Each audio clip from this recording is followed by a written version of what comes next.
unanimous decision, and the new WBC Super Lightweight Female Champion of the World!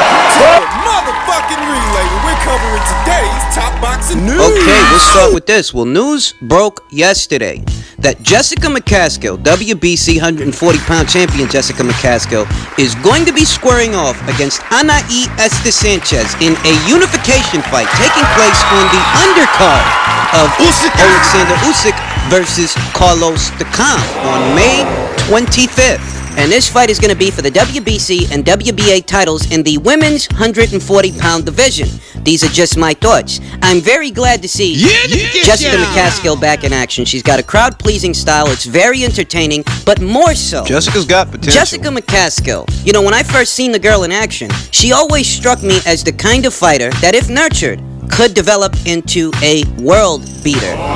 That if given the opportunity to show her shit, there'd be very few girls out there that could stand up to Jessica's aggressiveness, her combinations, and her punching power. That while Jessica might have come up short against Katie Taylor, don't kid yourself. She's no scrub. This girl's dangerous, and I think Anaí Sanchez is gonna find out, just how dangerous Jessica McCaskill is. And that unless you possess certain characteristics as a fighter, like being able to fight fire with fire, or you possess certain maneuvering capabilities to effectively work around that fire, that unless you harbor these characteristics, what's likely to happen is you're likely to be overwhelmed by Jessica. You're likely to be put in uncomfortable situations by her punching power and her aggression. 'Cause she'll crowd you. I think that this fight between Anaí and Jessica is going to look a lot like the fight between Anaí and Maeva Hamadouche, another fighter who's a very big puncher and is also very aggressive. Back in 2017, when those two girls fought, Maeva Hamadouche scored a 4th round TKO stoppage of Anaí Sanchez because Anaí simply could not contend with that kind of aggression. That is her Achilles heel. That against an opponent that's going to walk her down, crowd her, and work mid-range to inside, Anaí Sanchez doesn't possess the kind of firepower and angles to get the best of those exchanges in the pocket. So what's likely to happen She'll is give up ground. Against an advancing opponent, Anaí Sanchez is going to give up ground, which will cost her the rounds, and try to keep space between her and the other girl to survive. In this situation, that simply won't do. That won't be enough. There's two possible scenarios to how this could play out. Either one, Anaí Sanchez is going to be forced to fight by Jessica McCaskill, the advancing Jessica McCaskill that wants to work inside of the pocket, deep in the pocket. Either she's going to be forced by Jessica to trade, or she's going to be forced by Jessica to give up ground. And neither one of those scenarios spells a victory, spells a win for Anaí Sanchez. Here's why. If she does decide to engage Jessica McCaskill's aggression, what she's going to find is that she's outgunned. That Jessica McCaskill's firepower is simply too much for her to deal with. That's if she decides to engage Jessica. Now, if she avoids engaging her altogether and decides to navigate the ring and fight a negative fight, taking a tour of the turnbuckles, if she decides to do that to avoid fighting in the pocket, what happens in that scenario is, well, the judges are going to score the majority of the rounds for McCaskill. That if she's coming forward, walking you down, and you're doing little more than taking a tour of the turnbuckles, well, that's not going to win you the fight. We've already seen what happens to Anaí Sanchez against an opponent that is trying to crowd her. We've already seen how she chooses to deal with that, so I don't give her very good odds to win this fight at all. Quite honestly, I think that Jessica McCaskill in May is going to become the unified 140-pound WBC and WBA champion. We look elsewhere in the women's 140-pound division, and newly crowned WBO champion Cristina Linardatou is going to be squaring off against the undefeated contender Deanna Hobbs on June 7th. And I think that Cristina has got the right idea. Her and her team, they've got the right idea. That now that she's a world champion, she's got to stay busy. She's got to stay sharp. Don't just win that belt and then plop it under your ass, allowing it to collect dust. You got to keep busy. There's a lot of killers in this weight class, and there are more to come. Those things in mind, she's got to stay sharp, and staying busy is the best way to do that. Now, in regards to Deanna Hobbs, who hails from out of Brisbane, Australia, and sports a professional record of 8 wins with 5 knockouts, no losses. Let me tell you something.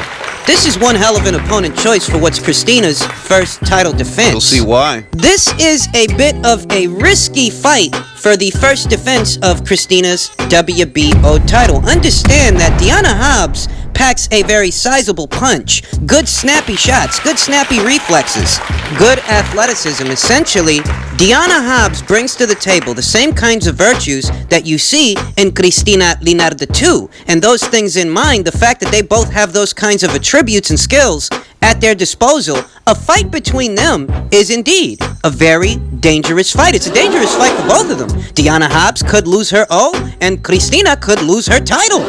They both pack a sizable punch, and they're both aggressive. They both throw snappy shots. A fight between them has all the makings of a firefight that could go either way. I will say that Cristina Linardatou, the reigning champion, you know, she does have a loss on her professional record, but that loss is nothing to be ashamed of, because look at who that loss came at the hands of. It came at the hands of Delphine Persoon, you understand? One of the most dominant women in the entire sport of boxing. So there's nothing to be ashamed of when it comes to that loss. And I'm kind of thinking, you know, maybe that's a blessing in disguise. Maybe having fought someone as experienced as Delphine Persoon for Cristina, maybe Cristina having fought someone like that gives her a bit of an edge, a slight edge over Deanna. How so? Because at minimum what you can say is that Cristina has swapped punches with the likes of someone that Deanna hasn't had the opportunity to fight yet. Deanna only has a record of 8-0, and her resume consists of the kind of people you expect to see In the first few fights. a fighter fighting in the early stages of their career. Whereas Cristina, in this instance, she may have the luxury of having swapped punches with a far more experienced fighter than herself, thereby learning from it, having that experience to draw from. It goes back to that old saying about how, you know, you can't really hit that next level dealing with people that are on the same level as you. If anything, you've got to deal with people that are a level above you so that you yourself can achieve that level. And maybe, just maybe, that's what we might see here between Cristina and Deanna. I will say that the fight has all the makings of what is a risky fight for both of them. It's risky for Deanna because she could take her first professional loss. And it's risky for Cristina because Deanna's a sizable puncher. She's not the kind of fighter you can be asleep at the wheel with. It's a hell of an opponent choice for what is Cristina's first title defense. But I will say that given the physical attributes, skills, and characteristics of both fighters, I'm leaning towards Cristina Linardatou to win the fight. Not just win the fight, but win the fight by way of knockout. Understand that while Deanna Hobbs does pack a sizable punch and shows promise, she does. Cristina Linardatou's not just going to stand there with her chin in the air the way some of those girls have with Deanna. You know, Cristina's got more promise, more virtues, more skills than they do, more athleticism, more punching power, more in and out game. And given that both of these girls pack a sizable punch and both of these girls are aggressive fighters, I do like how Cristina Linardatou fights at a slight crouch. You know, she's not upright when she throws these shots. She's moving side to side like a metronome. That doesn't give anyone opposite the ring of her a clear target to land that big money shot, to land that big knockout punch. Quite honestly, I think that Deanna Hobbs' aggression is going to get her knocked out. So I'm going with the reigning champion to successfully defend and retain that title on June 7th. In what is a very risky fight against a sizable puncher, but a sizable puncher that I trust. Cristina's side-to-side movements, which are very semblant of what you used to see from Mike Tyson. Peekaboo style. A sizable puncher that I think Cristina can work around and deliver power and punishment of her own. So I'm going with Cristina Linardatou in what is a very risky fight. Now, in light heavyweight news, it appears that Sergey Kovalev very much wants to square off against his amateur rival, now turned world champion like himself. It appears he is prioritizing a fight with Artur Beterbiev, and he cited just those reasons. That, you know, they've got some history in the amateurs, but he went on to say that he thanks God for having lost those fights, because the way he looks at it, had he achieved any of those goals, had he racked up too many achievements as an amateur, he would have considered those his maximum achievements, whereas the way it worked out, him having not achieved those things is a big part of the reason he crossed over into the professional ranks. So I guess what Sergey's basically saying is he's trying to show Artur that he's not the same fighter that he used to be, and that while Artur might have Might have beat him in the Amis. This ain't the Amis, bro. This is the pros. Now, I'm sure that you guys out there are just as enthusiastic as I am to see these two guys swap punches in the professional ranks, but the reality of it all is, the next time we see both of these guys, man, it ain't gonna be against each other. Sergey Kovalev is been ordered to fight Anthony Yarde in defense of his WBO title, and Artur Beterbiev, he's got a voluntary title defense coming up in early May against Radivoj Kalajdzic. So the proposition of them once again facing each other, except this time in the pro ranks, the idea of that proposition hinges on both of those guys being successful in their next title defenses. I will say, though, that Sergey Kovalev has achieved quite a bit as a light heavyweight champion. You understand? He's been a unified light heavyweight champion, and overall, he is a 3-time light heavyweight champion. And since becoming a 3-time light heavyweight champion, reclaiming his WBO title from Eleider Alvarez in their rematch, since that time, he's been calling people out. You know, he still seems to have the vim and vigor of a younger man. Because, you know, Sergey, he's in his mid-30s. He's like 35 years old, going on 36.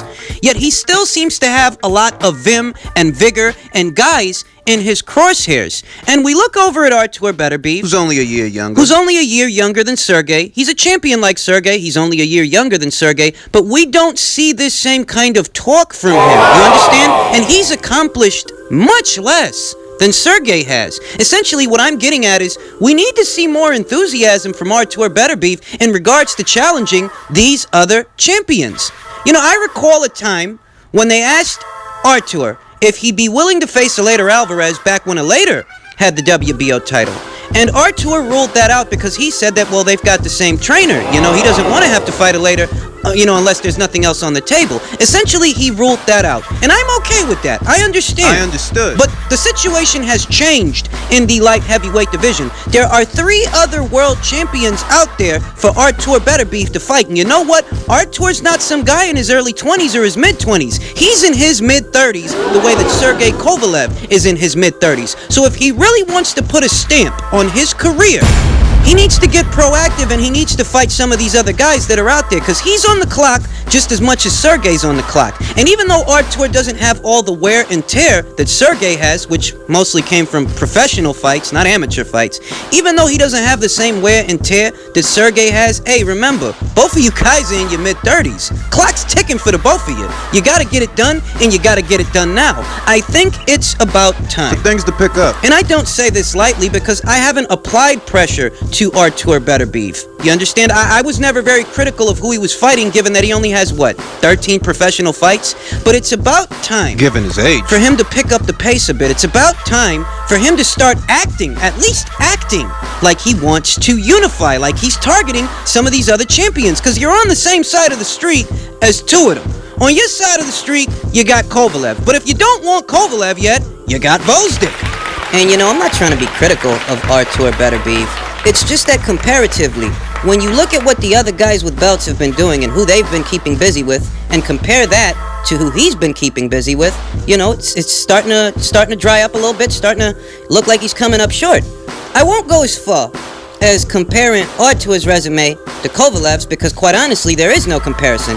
Kovalev's got the best resume of any of the 4 world champions. So I won't, I won't hold that against Artur. But even if I compare Artur's resume to Gvozdyk's, for example, what's the biggest scalp on Gvozdyk's resume? Adonis Stevenson, the lineal NWBC champion. I then look over at Dmitry Bivol, and he's got a slew of solid fighters that he's fought. Solid who's who guys of the 175-pound division. He's got anyone from Joe Smith Jr. to Sullivan Barrera to Felix Valera to Cedric Agnew to Samuel Clarkson. Isaac Chilemba. And I look at, Artur's resume and I'm thinking, it's good for a guy that's got 13 professional fights. Overall, the resume is solid for a guy with 13 professional fights. But you're not the only kind of guy like that floating around. Comparatively, it does appear like Artur's resume is looking a bit thin in retrospect with the other champions that are in the weight class. And those guys, they don't have that many more fights than Artur does. So I really feel like, given his age, given what's not on his resume, it's about time to start targeting these other champions. You're all, two of them are on the same side of the street as you. The real question is, why aren't we seeing more enthusiasm from Artur? We see more enthusiasm coming from Sergey Kovalev, who's a 3-time light heavyweight champion. 3-time world champion, who's already been there and done that. Yet we see more enthusiasm from him at the prospect of targeting the other champions than Artur. Yet Sergey's the one who's got less to prove. Artur has yet to have a signature fight, be a part of a big event, and we don't see that same enthusiasm. Essentially what I'm getting at is, I'm not accusing Artur of ducking anybody. I'm not accusing him of circumventing fights. Nothing like that. I'm just saying that since Artur has much more to prove than Sergey, because Artur really hasn't done all that much in the light heavyweight division, since Artur has much more to prove, you would have thought that that kind of enthusiasm would have been coming from him and not Sergey. Sergey, who's much more experienced at the weight. And that after this voluntary title defense of his IBF title against Radivoj Kalajdzic, that it's about time that he start calling these other champions out. It's about time that he pursue a signature fight, because it's, who else are you going to fight that's really going to grab people's attention in regards to you and your career and your, reign as a champion? The only way you can really captivate people at this point is to target one of the other champions, and there's no shortage of them. They're all skilled fighters, they all pack decent sized punches, they all have their characteristics, individual virtues, and a fight with any one of them would be the most credible scalp on your entire resume. And I think it's about time to add one of those scalps to his resume. So I think that after May, if Artur Beterbiev is successful in that voluntary title defense, it's about time for people to start asking, hey, when are you going to unify? Do you want to unify? And when can we expect to see that happen? It doesn't have to be immediately after that voluntary title defense, but I'd say in yet 2-3 fights, yeah, I think it's about time, because in 2-3 fights, Artur's going to be 35 years old, dog. Just saying, when can we expect to see Artur, according to Artur, when can we expect to see Artur in a unification match, in a big fight?